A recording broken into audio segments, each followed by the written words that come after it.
certainly grateful for Lisa's good report. And we ask all these things through Christ. Amen. Okay. Well, we're moving on through our historical study of the time between the Testaments, of those particular empires that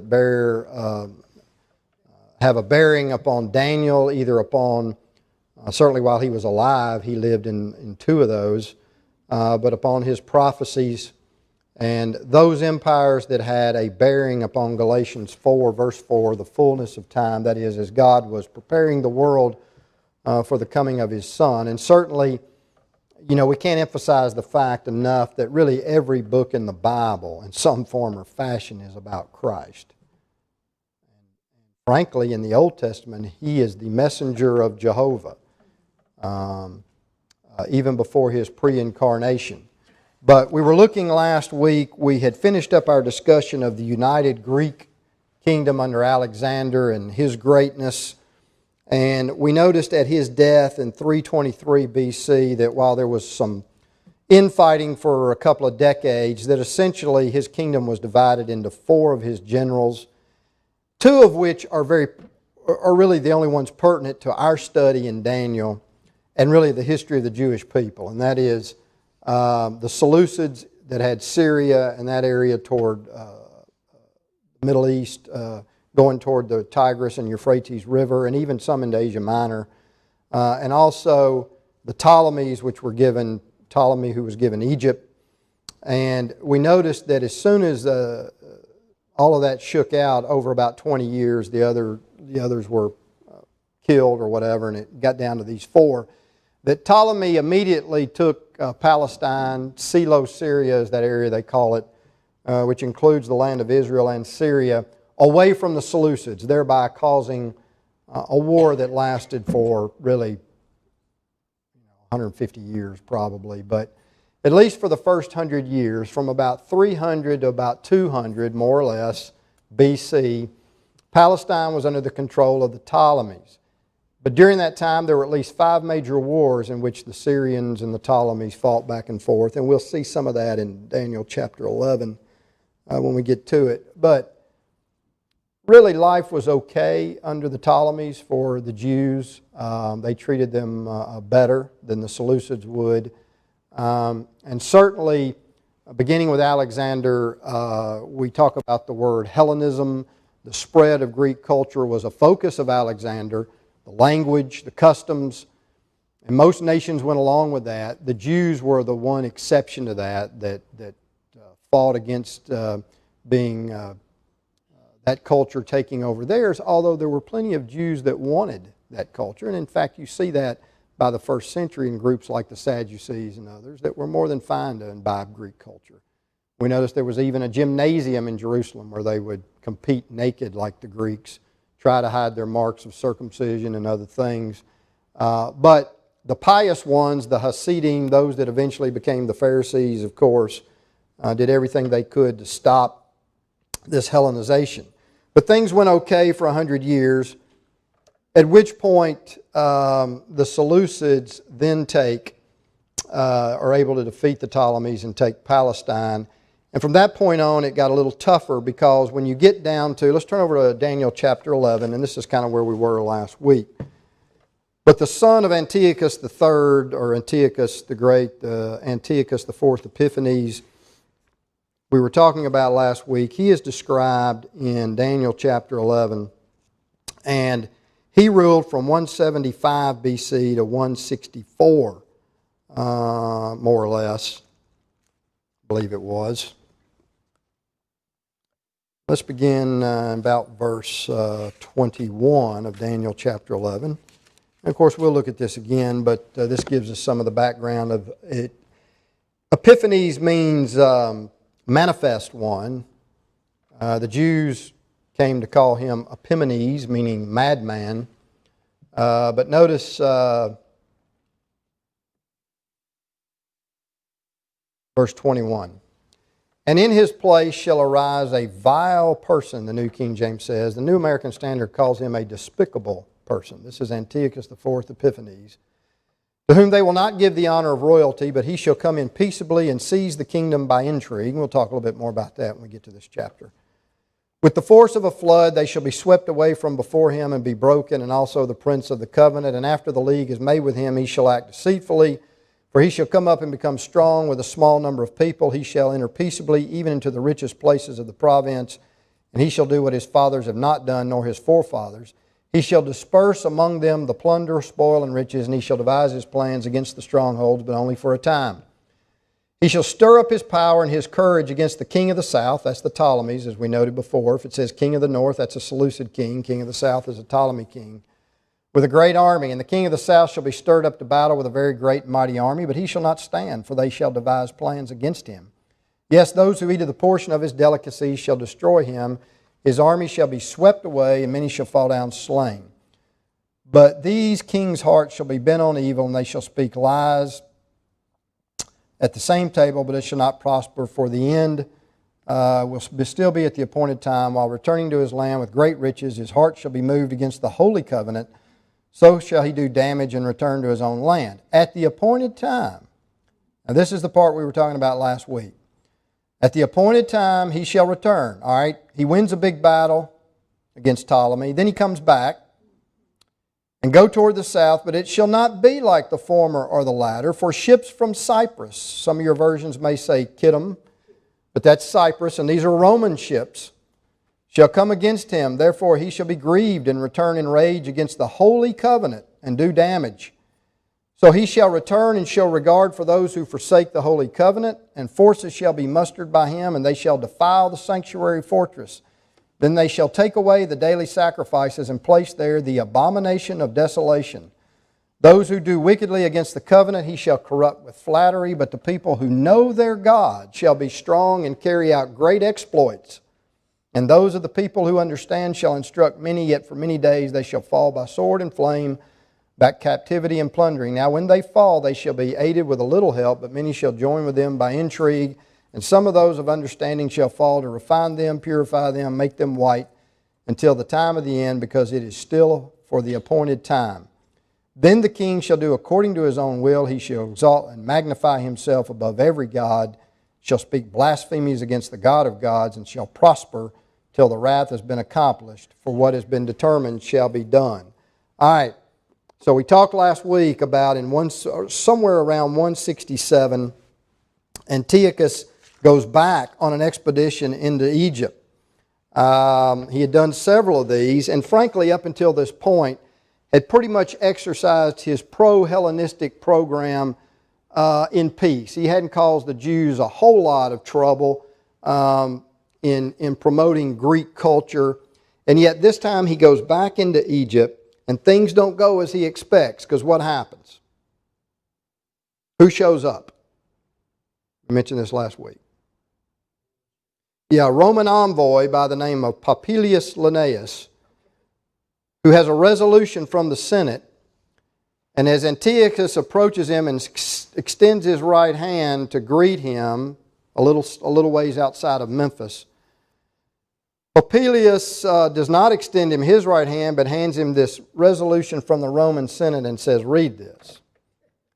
And the resolution says, you're to leave Egypt and leave our friends alone, basically, is what the Romans say. And Antiochus says, well, he scratches his head and says, well, I'll think about it and I'll talk to my advisors, so forth about it. And this is one of those great moments in history that you read about in the books, where then the Roman envoy takes a stick and draws a circle around Antiochus and says, well, you need to decide what you're going to do before you leave that circle. He's taken aback by that. And so he tucks his tail between his legs and says, well, okay, I'll leave. And only then does the Roman envoy extend his hand. At that point, he then goes, of course, as they always do, he has to go back through Palestine, and this time he takes all of his frustration out on the Jews. He desecrates the temple, he offers a pig on the altar, and then commands that they are to start offering pigs on the altars everywhere, all over Palestine, to the goddess Zeus. Those who don't comply, the women's children are murdered and hung about their necks, and so forth and so on. The atrocities go,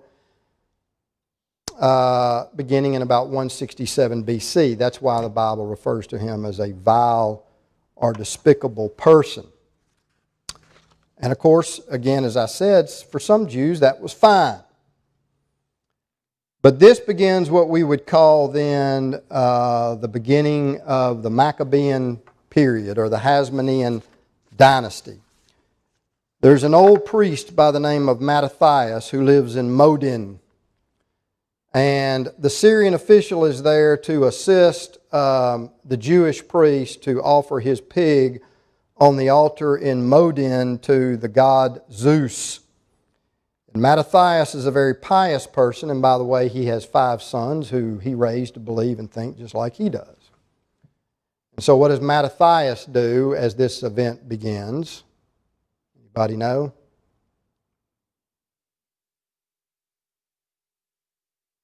Well, he kills everybody involved. He kills the Syrian officials, he kills the Jewish priest, and then he looks at his boys, and what does he yell? No, he wouldn't kill his sons. What does he yell to his sons? I'm paraphrasing, of course. Head for the hills, boys. And the revolt is on. Okay? And so from that point forward, for the next 30 or 40 years, it's civil war between the Jews and the Syrians. And the Maccabees spend about 3 years in battle, and they're finally able to cleanse the temple in 164 BC. The fight goes on and on and on. When Mattathias is eventually killed, his son Judas Maccabeus takes up the struggle. And he is given the nickname Maccabeus because that word supposedly means what? Anybody know what Maccabeus means? It was given as a nickname to Judas, the son of Mattathias. It means the hammer. You don't want to mess with a guy whose nickname is the hammer or the hammerer. And what's interesting is as this revolt goes on and these fights and these battles go on and on and on, every time, eventually of course Judas is killed in battle. And every time one of the sons dies, one of the other sons takes his place as the leader of the group. He had 5 sons. If you go back to verse, let's see. God, where's the verse about? Go back to verse 32 in chapter 11. Those who do wickedly against the covenant, he shall corrupt with flattery. But notice, the people who know their God shall be strong. Now keep in mind at this point in time, this is 160 years, 50 years before Christ. The Jews are still God's people. We're still under the old covenant. And carry out what? What do? They carry out, according to the New King James, great exploits. These are the Maccabees. These are the Maccabees. So, we're not going to go through, the tit for tat down through the years and all these battles. But generally, the year 142 BC is considered the beginning of the Hasmonean dynasty. Epiphanes died in 164. These battles continue with those who take the throne after him. But the reason the Hasmonean dynasty is dated from 142 BC, and the Hasmonean dynasty, this Hasmonean word Josephus attributes to the great-grandfather of Mattathias. That is when they declared their independence from Syria. In other words, the Jewish nation became independent in 142 BC and declared their independence from Syria. So the Hasmoneans ruled essentially then from 142 to the last Hasmonean ruler was in 37 BC. Now, unfortunately, as things go, once they became independent, as you can imagine, and this thing is passed down through the family, what generally happens in a monarchy over the years What generally happens? We see it throughout history in various nations, whether it's England or some of the nations we've been discussing. What happens? Huh? Well, they don't get lazy, but there's a lot of infighting. There's a lot of, this brother wants the throne and that brother wants the throne and his mother's calling the shots over here, and there's a lot of this. And by the end of their reign, it's a pretty brutal situation. Again, I'm not going to go through all the details. It's unnecessary for our study at this point, but it becomes pretty barbaric. But during the time that the Hasmoneans reigned, they gained parts of Idumea, Syria, Phoenicia, added all those to Judea, Perea, and other territories. They actually forced circumcision on some of these other nations. And even at the end, they were fighting over who was going to rule. There were brothers. Julius Caesar supported one. Pompey may have supported another. But the final Hasmonean ruler was Antigonus, the son of Aristobulus, who reigned from 40 to 37. In the meantime, of course, what happened in 63 BC? Anybody know? What happened in 63?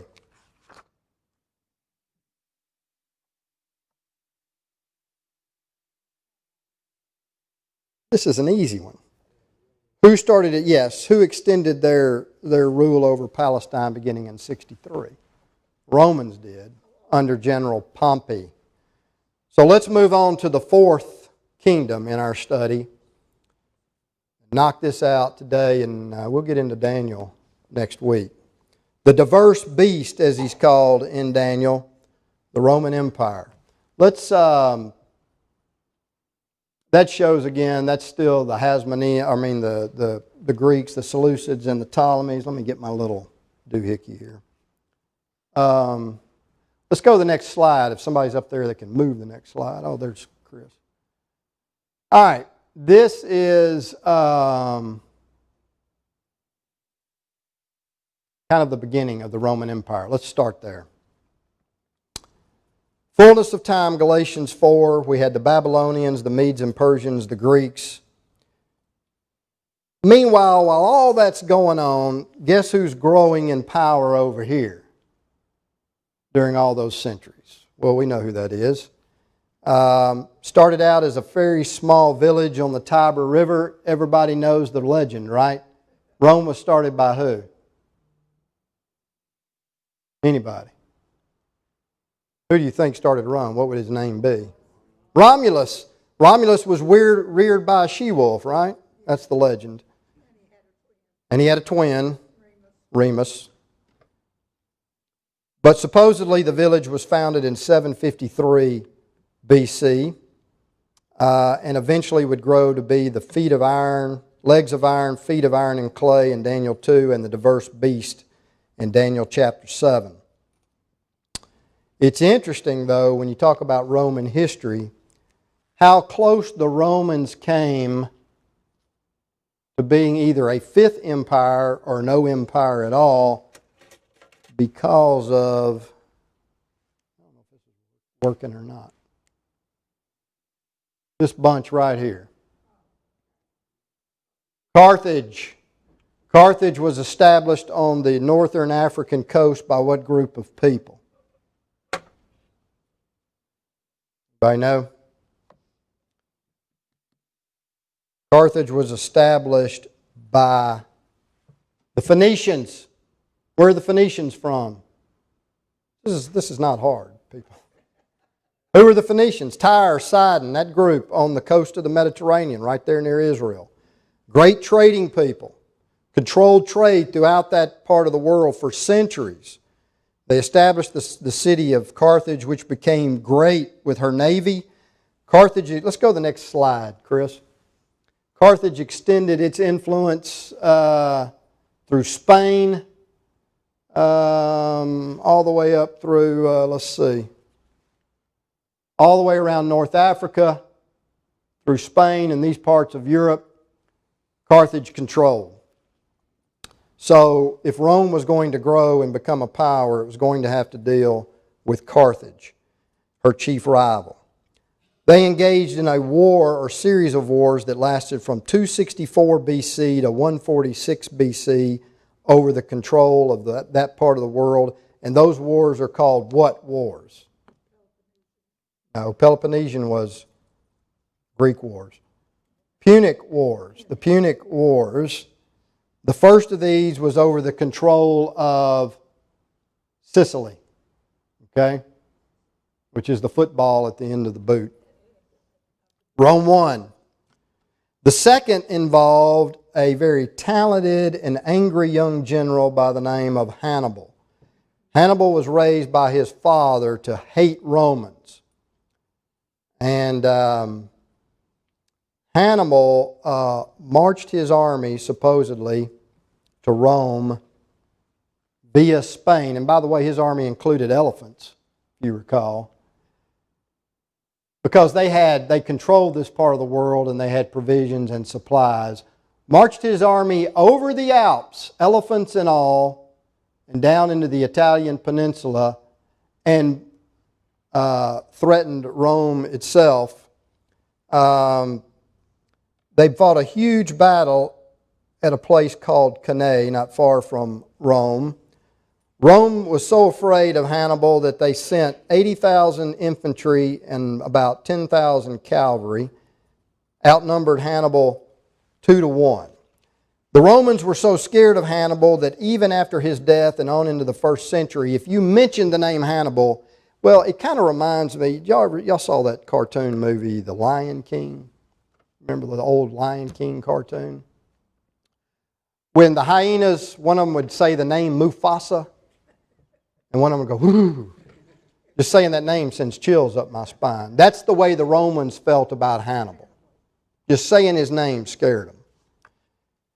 Well, they routed the Romans that day, killed 70,000 Roman soldiers, took 10,000 captive, and lost maybe 5 of his own. This was in 216 BC, and therefore, basically at that point,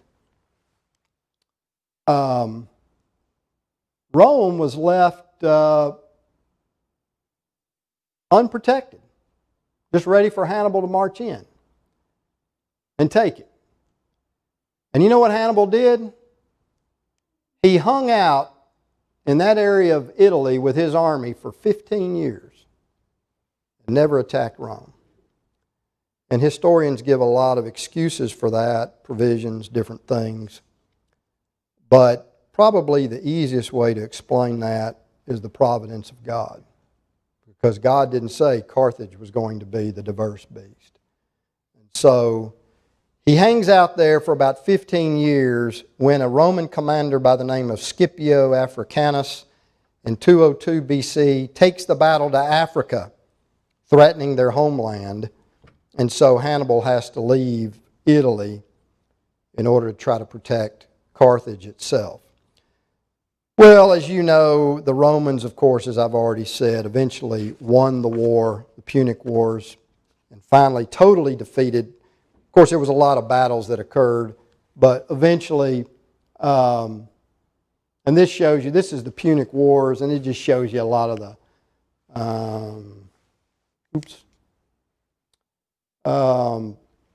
just shows you a lot of the movements over all those decades and for that century there. But the bottom line is, by 146, Carthage was finally destroyed and taken, and Rome was the undisputed ruler of the Mediterranean world.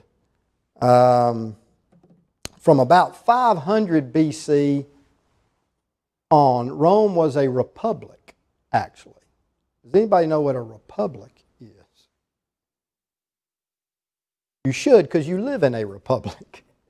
You don't live in a democracy, by the way. Whenever you hear on the news people say we live in a democracy, no, you do not. Why? What does a democracy mean?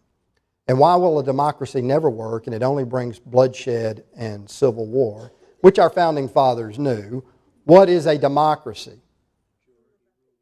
It's just majority rule, every man ggets a vote. Do you vote on every bill before Congress? Do you get a vote? Does every person, do all 300 million people get a vote on every issue that comes before our Congress? No. You have a republic. You have representatives that represent you, and they're the ones that make the decisions. That's what Rome had, was a republic. They were a free nation, elected officers. And they continued to grow. They took central Italy by 290 BC, Sicily in 241, Spain in 206, Macedonia in 168, Greece in 146, Syria in 64, and Palestine in 63, and Gaul in 49. Where is Gaul? Modern day what? France, modern day France. Well, what? It galls me? No, I don't know. The Roman general Pompey, who was the one who took Palestine, of course. But Rome was ruled by a senate, but her true power was exhibited by her generals. And this they did in first of groups or two or three, known as consuls or triumvirates. Ultimately, of course, that morphed into kings or emperors, or as the Romans would call them, imperators and Caesars. The first Caesar, of course, was Julius, who was the one that made the decision to cross the Rubicon. What does it mean to cross the Rubicon? What do we mean by that if we use that phrase today? What do I mean if I say he's crossed the Rubicon? No going back. There's no turning back. The Rubicon was the river at which point Roman generals who were entering Rome were supposed to leave their armies on the other side of the Rubicon. And on one particular occasion, Julius did not. He crossed the Rubicon with his legions, and he made a statement to that effect that, there's no going back after this. And so that's what it means to cross the Rubicon. He took his army into Rome. And of course, he, as all of these generals were, had a pretty big ego, and they vied back and forth for power. Probably the one who is seen as the first emperor of Rome, actual emperor, is Octavian, his nephew, which we'll talk about. But frankly, after Octavian, who took the name Augustus, what does the word August mean? It means you're to be what? If you're august, you're to be venerated, respected, revered. He changed his name to Augustus. And so really after Octavian and after Julius, no matter what their real names were, the emperor of Rome generally took on the name Caesar and or Augustus. And so when you get into Acts chapter 25 and they're talking about Festus and Agrippa are talking about sending Paul to be heard before the emperor, what does he call the emperor? What does Agrippa say? Or Festus, I forget which one, says he is demanded to be heard by who? Augustus. Well, who was ruling at the time Paul went to Rome for his first trial?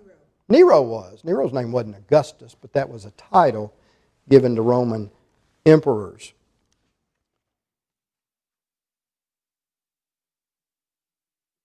So, getting back to this idea of these Roman generals ruling together,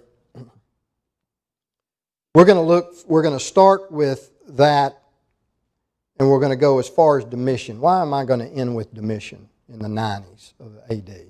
Why should I end with him in our discussion? Yeah, really with Domitian, there's no Roman emperors that have anything more to do with the Bible as far as we're concerned.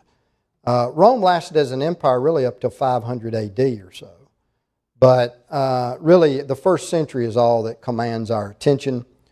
Pompey served as a consul along with Marcus Licinius Crassus in 70 BC. And from 60 to 54, it was Pompey, Crassus, and Julius Caesar as the first triumvirate. I like what Juvenal, one commentator or one historian, says about these men. He said, take men like Pompey or Crassus and that other tyrant, I guess talking about Julius Caesar, who cowed Rome's citizens, brought them under the lash. What proved their downfall? Lust for ultimate power pursued without scruple, and the malice of heaven that granted ambition's prayers. Battle and slaughter see most kings off. Few tyrants die in their bed. And that's kind of the way it went back and forth for a while. Crassus died on campaign in 53 BC in Parthia. Pompey was assassinated in 48 BC in Egypt. Julius Caesar was assassinated by the Roman Senate in 44 BC. Prior to his death, Julius Caesar willed the rule to his nephew Octavian, whom he had adopted and named his heir.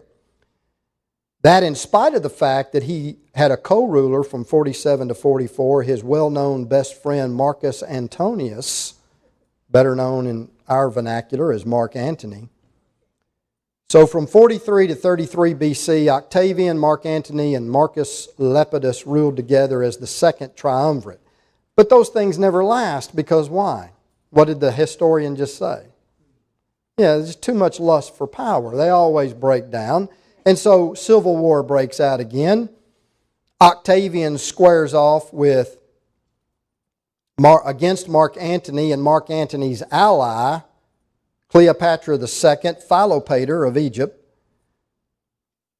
And in a sea battle off the coast of western Greece known as the Battle of Actium in 31 BC, Octavian's forces defeat Mark Antony's and Cleopatra's, who then at some point thereafter commit suicide. Mark Antony and Cleopatra. You know Elizabeth Taylor committed suicide. And Richard Burton. If you've seen the movie. After the battle, this is kind of interesting. After the battle, Octavian renamed the location of his camp Nicopolis, literally Victory City. This is the same Nicopolis found in Titus chapter 3, verse 12, where Paul intended to winter. Octavian wears the title now of Imperator and accepts recognition as Augustus, the name we commonly refer to him as today. And he rules from 27 BC to AD 14, meaning, therefore, that Octavian or Augustus was the Caesar on the throne when who was born? Christ was born in 4 BC. And during that time, of course, you had the Pax Romana, the Roman peace. Controlled, let's go to the next slide. Controlled the whole known, that part of the world. And, Roman Empire, to its greatest extent, stretched all the way, here's Gaul, Spain, Hispania, all the way to Great Britain, up to Hadrian's Wall. There are still a few Roman ruins in Britain even today. And of course, all of North Africa, Carthage was sitting here. And of course, all through Palestine. And so, Augustus ruled, there was peace, there were good roads, good travel, and probably most likely, as far as an administrator, Augustus may have been the greatest Roman emperor. And Augustus was not the type to so demand worship, emperor worship, that he would persecute people. He didn't have that kind of ego. Octavian didn't. I mean, he had the ego enough to win the battle and become emperor, but he actually was a good administrator. And so he was the Caesar ruling when Jesus was born. The next Caesar after Octavian from 14 AD to 37 was Tiberius. Therefore, Tiberius was the Caesar on the throne when Jesus died. And in fact, Tacitus wrote this, Roman historian, Christus, from whom the name Christians had its origin, suffered the extreme penalty during the reign of Tiberius at the hands of one of our procurators, Pontius Pilatus. And a most mischievous superstition, Christianity, thus checked for the moment, again broke out, not only in Judea, the first source of the evil, but even in Rome, where all things hideous and shameful from every part of the world find their center and become popular. That was Tacitus's view of Christianity. Tiberius was followed by Caligula, AD 37 to 41. What do we generally associate Caligula with? Yeah, just licentiousness and gross immorality. Claudius came after Caligula from 41 to 54 AD, and he is best known to us as Bible students. You go to Acts chapter 18 is for doing what? He expelled the Jews from Rome. He is the Caesar according to Suetonius, who appointed Felix governor of Judea from 52 to 56. He was replaced by Nero, who ruled from 54 to 68. What is Nero famous for? Yeah, his famous urban renewal project, where he burned part of Rome and then used the Christians as scapegoats. But it's pretty much accepted by historians that he started it. And he fiddled while it burned, right? But he was a nut, a sociopath of the highest order. And a murderer. Family, friends, didn't matter. A reign of terror, if you will. You then have three, and this is going to be important when we get into the book of Daniel, so remember this. You had three Roman generals take the throne in just about 2 years. Galba, Otho, and Vitellius in 68 and 69 AD. They would hold it just long enough till the next Roman general and his legions came along. And those three are going to be important to us when we get into the book of Daniel. Vespasian from 69 to 79, Roman general. And what is Vespasian famous for? For us. He began the siege of Jerusalem. But when he took the throne as emperor, his son Titus finished it and destroyed Jerusalem in AD 70 and then finished off the Jewish rebellion by AD 73. You remember even after Jerusalem, there was Masada and some other places, fortresses that had to be taken by the Romans. And so Vespasian to 79, Titus from 79 to 81, and then Titus's brother Domitian ruled from 81 to 96, a cruel despot in the mold of Nero. He demanded emperor worship, and this is sometimes debated among scholars, but generally Domitian is the first Roman emperor that most historians believe demanded emperor worship and persecuted Christians on an empire-wide basis. Now, Nero persecuted Christians really for a practical reason. He killed them around Rome just to blame the fire on them, but he didn't instigate necessarily an empire-wide persecution. Domitian is believed to have done that. He demanded worship. He took himself a title, Dominus et Deus, Lord and God. And it was during the reign of Domitian that the Apostle John was banished to Patmos. And so with Domitian's reign comes the close of the period of inspiration. And there were other Caesars that persecuted Christians. Trajan, Marcus Aurelius, Severus, Maximinus, Decius, Valerian, Aurelian, and Diocletian. That takes you all the way up to 305 AD. With Constantine's reign in 311 to 337, persecution of Christians basically came to an end. So let's move from the big picture to the smaller picture as we finish out this. When Pompey entered into Judea, the Hasmoneans, as we said, were ruling. And generally the Romans let the Jewish government rule autonomously, at least for a while. In 37 BC, as Mark Antony and others were vying for the throne, Octavian saw a political opportunity, and he appointed the son of an Idumean general in the Hasmonean army who had some political aspirations and managed to marry into the Hasmonean family.